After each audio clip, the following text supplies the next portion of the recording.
So let's go to the top 10. 10-1. Derrick Henry, Stephon Gilmore, DeAndre Hopkins, George Kittle, Christian McCaffrey, Michael Thomas, number 5. Then 4 is Patrick Mahomes. 3, Aaron Donald. 2, Russell Wilson. And 1, Nick Foles. I'm just kidding. It's Lamar Jackson. I don't understand how Patrick Mahomes is not the number 1 player in the NFL. That's weird. And then I don't know what's worse, like putting him at 4 instead of 1 or putting Derrick Henry in the top 10. What do you think, Jacob? I think Mahomes at 4 is worse than Henry in the top 10. And I do not like Henry in the top 10, don't get me wrong. But I think if you just watch the games be played, I mean, Mahomes is just unstoppable at times. I mean, he brought his team back from like a 24-point deficit in the playoffs. And it was done in like 10 minutes. Like it's not like it took him the whole game or anything. Like the man just has unnatural talent, like at the position. Like he just the most, or not unnatural, the most natural talent I've seen at the position. So yeah, he belongs at the number 1 spot. I can understand why Lamar Jackson's rating would be inflated because he's coming off an MVP season where he was almost impossible to tackle. And, NFL players would know about that better than I would, for sure. But I just can't see putting him above Patrick Mahomes. And as much as I love Russell Wilson, I would not put him above Patrick Mahomes either. The only other thing that stands out to me of this is I would put Stephon Gilmore higher. I think having like an elite corner that can really erase one half of the field is more valuable to me than a mismatched tight end or a running back like McCaffrey. So I might put Gilmore. I probably put him at 5. My top 5 would be Mahomes, then Donald, then Wilson, then I'll go Jackson, and then Gilmore, I think. And I'm upgrading Jackson from where I have in my quarterback rankings just based on how he was last year. I do think he has to grow as a passer, though. But that's my take on the top 10. I think the Mahomes thing might be one of the more egregious things on this list. The Patrick Mahomes not being number 1 completely discredits the entire list. It's like just the whole thing is stupid and completely has no credibility because the guy who's clearly number 1 is not number 1. It's just dumb. Like I just anyone who didn't vote for Patrick Mahomes number 1 shouldn't be allowed to vote in any country on the planet because your opinion can't be trusted. And this is a guy who says, I might vote for Jesse Ventura in the fall. Who knows? I don't know. This is absurd to me that Patrick Mahomes is not number 1. It's just absolutely stupid. Derrick Henry number 10 is also stupid. Derrick Henry to me, I think I would, if I was ranking just pure NFL running backs, not fantasy and not situationally, I think I'd probably put him about 8th or 9th running back in the NFL. I put him behind most of the running backs on this list in terms of talent and ability, including Josh Jacobs, who's at number 72. Like, it's stupid. Derrick Henry to me should be like in the 70s, 60s. Like, that's where I would put him. Maybe I'm underrating him, but like I just think it's ridiculous. Again, I would put Nelson in the top 10. Saquon Barkley would be in my top 10. Deshaun Watson would be in my top 10. Those kind of Aaron Rodgers might still be higher to my top 10. If Julio Jones might make my top 10. So I think Christian McCaffrey in the top 10. I don't know that I buy that. I think he's really good. He's a top 15 player, but I'd bump him down a little bit. I love George Kittle, but I'd bump him down a little bit just because I'm not so sure how valuable the tight end. Because I know he gets split out a lot. He's not really a tight end. He really is functionally a slot receiver in a lot of ways. So I know it's not quite the same, but I think I'd bump him down a little bit. It's not terrible, but to me, it's Mahomes number 1. I would put Donald number 2 as well. Russell Wilson would be my 3, and Deshaun Watson would be my 4. That would be my top 4 players in the NFL. And then, I think you're right. Jacob Gilmore, maybe a little higher makes sense. But I think Derrick Henry at 10 is ridiculous, and Mahomes not being 1 is ridiculous. It literally, to me, it undermines the entire list altogether. Yeah, I wrote it's official NFL players as a whole are dumb, but maybe not dumb, just misinformed like Antonio Gates. Like I don't, but even still, like how do you put Mahomes at 4 and then rank 2 quarterbacks ahead of him when it's clear that he's the top quarterback in the NFL? Like I love Russell Wilson and I like Lamar Jackson a lot, but Patrick Mahomes is far and away the best quarterback in the league right now. And like Jacob, you referenced that comeback against the Texans in the playoffs. it was crazy. Like they were down 24-0 after the first quarter, and he led a comeback, and they were up at halftime. Like it's insane that he just put this team on his back like that. He's amazing, and he's so young too. He's only had 2 full years as a starter. It's crazy to think like where he's going to be 3 years from now. Like there's that, and Jacob, I talked to you about this.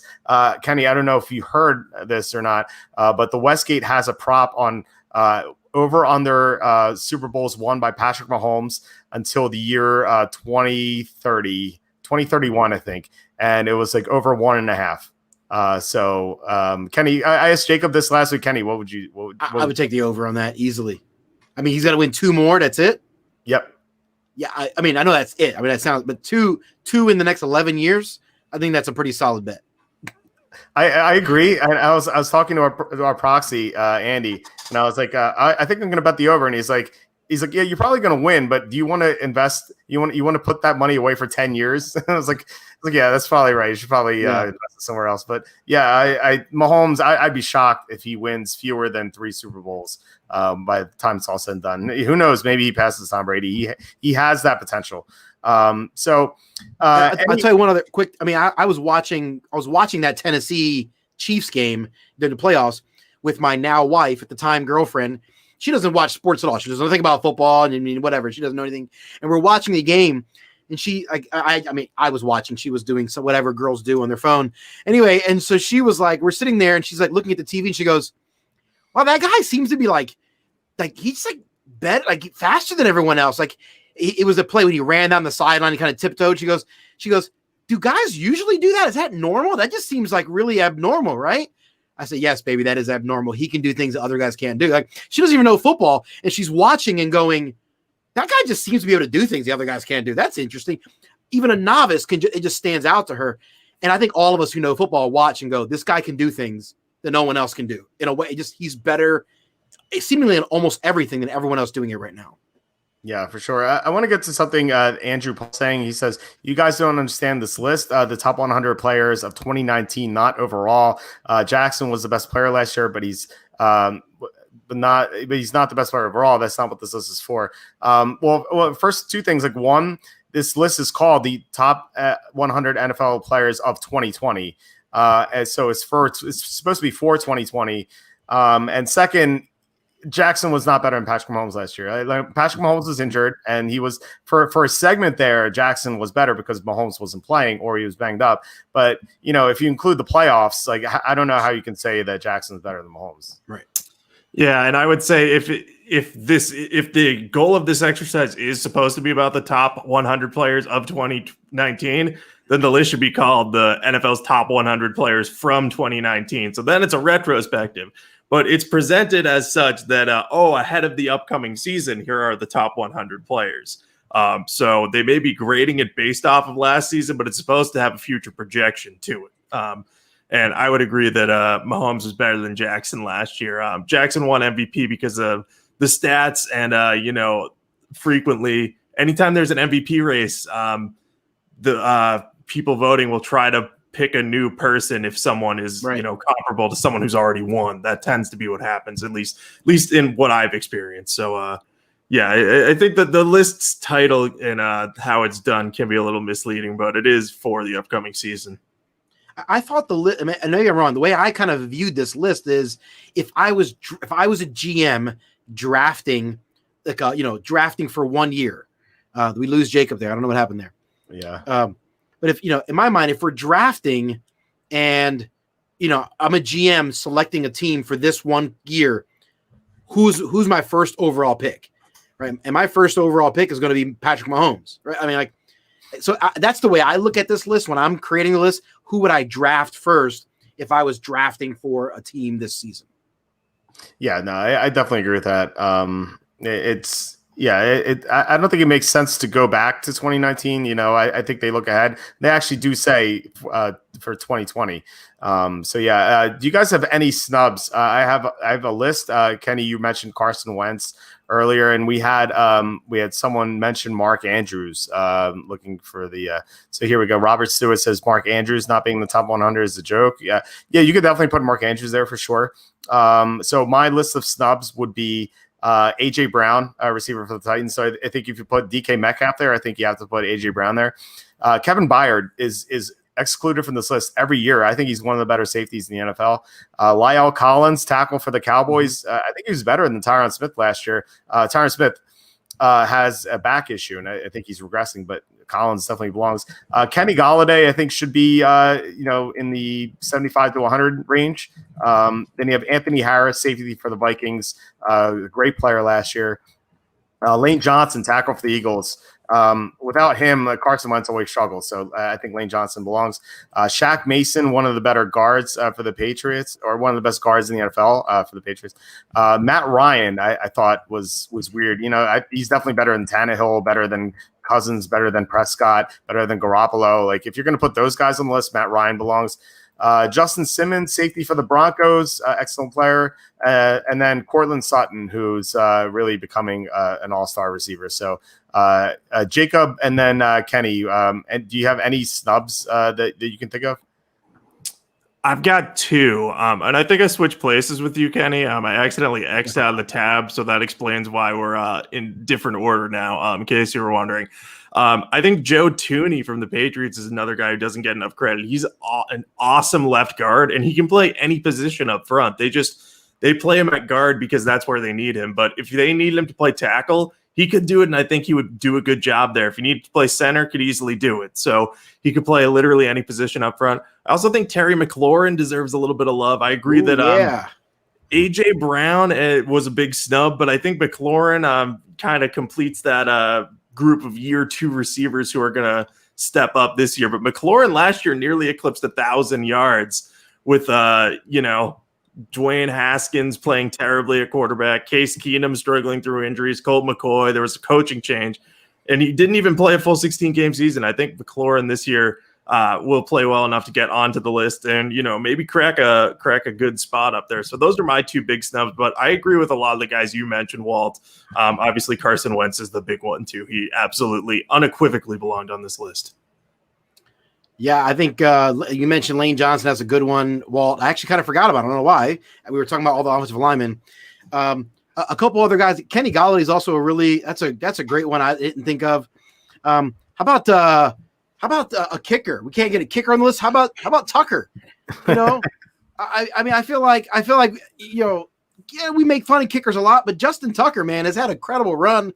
Like, you got to get a special teams player on here, I think, to some extent. Even if he's just a 100 guy, I don't know. In my mind, I think that's the guy that I know that sounds ridiculous to advocate for a kicker, but like, as much as we mock them, I think one should be on the list.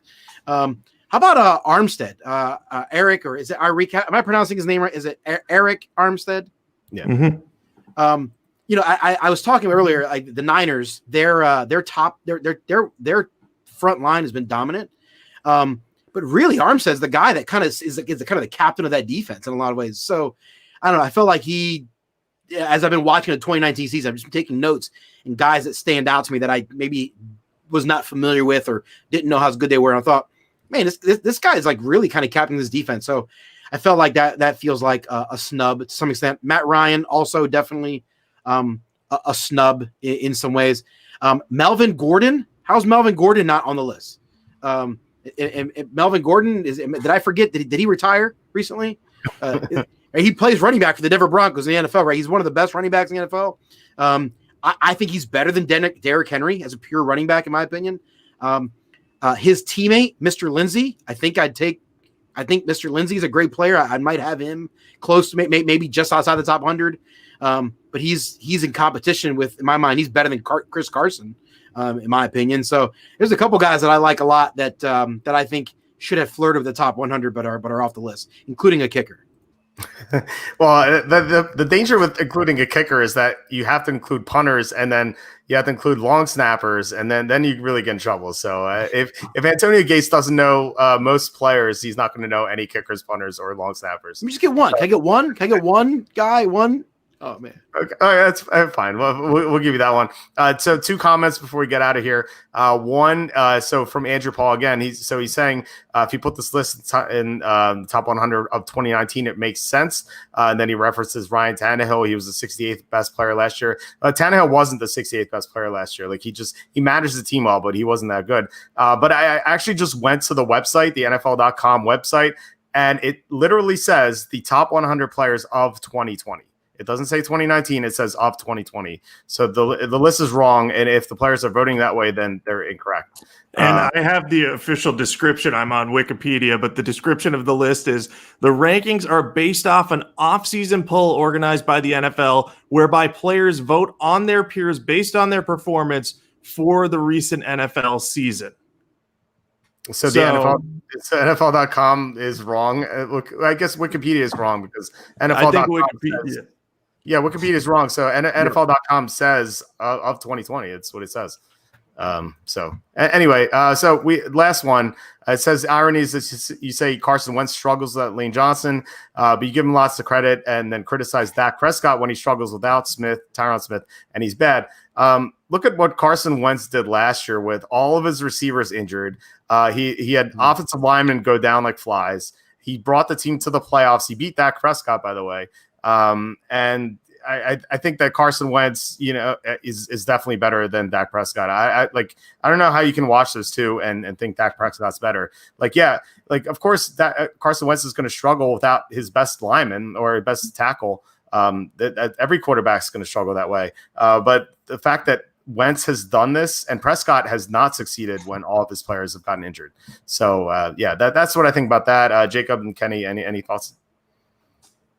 Yeah, I think the fact of the matter is, with all the injuries, as you mentioned, Wentz was still able to get his team to the playoffs and almost win a game. So I think that's why he's just superior to Prescott at this point. No one's saying it's obviously hard to play without Tyron Smith. I don't grudge him that, but you also have to make in-game adjustments to avoid not being sacked 12 times. And I feel like Carson Wentz is better at that than Dak Prescott. That's just my 2 cents. I agree. Amen. Wentz was also hurt last year. I think people forget that too. Those are our top 100 NFL list thoughts. We'll be back next week. Actually, I don't know who's available this Thursday. We could do a fantasy mock draft. So hopefully at least one of you guys will be on for that. Getting into crunch time with fantasy season about to begin. A lot of fantasy drafts are going to take place. That's it for this week. Jacob and then Kenny, anything to plug or any final thoughts? Yeah, I got some stuff to plug. I'm working again at Sporting News, doing some fantasy football content. So we'll have plenty of stuff coming out there. I'm releasing my annual fantasy offensive line rankings, just basically the best offensive lines in the league and how they impact fantasy players. I love doing this. It's fun research. So hopefully that'll drop tomorrow. I'll share it on social media. You can follow me on Twitter at Jacob Kamenker. I'll be tweeting out all my stuff, and I'll have some write-ups from the mocks that Walt and I have done, and Kenny, if we have a 3-man booth, I'll definitely be writing those up too. So, nice. You can follow me there and follow along with the content. Should be a fun season. I have been rewatching the 2019 season, and I am working on my should have been interceptions list. Almost done. I've gotten through all of week 12 of the NFL season, so I've got 5 more weeks to go. I'll give you a quick tidbit. As much. I just defended Carson Wentz like crazy here. He's actually got quite a few of should have been interceptions. He was several passes he threw early in the year that should have been picked off that were dropped by defenders. My suspicion is he wasn't nearly as bad down the stretch. Otherwise, they wouldn't have been as good as they were and make the playoffs. But we'll find out. I'll release that. I'll probably drop it on the Walter Football website since I no longer have my own website. But hopefully, I have that. And my hope is in the next week or two, I'll be able to drop that. The should have been interceptions or adjusted interceptions for how lucky quarterbacks got. So I look forward to that list every summer. I'm eager to see what the numbers are. Carson Wentz's numbers were high. Like I said, he was injured. He got hurt in the Atlanta game week 2, and he wasn't really the same until a couple weeks later. And then I think he was injured again. Remember that they had those 2 home games in a row against the Seahawks and the Patriots, and they lost to both those teams. like he didn't have any of his supporting cast and he was injured. Like, so I think I recall him having a lot of should have been interceptions in those games. In fact, I was rewatching those like a month ago or a month and a half ago. And I remember thinking like, oh, Kenny's going to be busy marking down all these should have been interceptions. But he definitely, he finished strong. So that's what that matters the most. All right. So I'm at walterfootball.com. Tons of updates, fantasy rankings, stock reports, sleepers, busts, value picks, anything you need for your fantasy draft. We have it. Follow us here or subscribe to us on YouTube. It would mean a lot. Hit the like button. That'll be great. Or share this with someone. But yeah, that's about it. And I will talk to you guys next week. All right. Sounds good. Talk to you then. You the guys, you the men.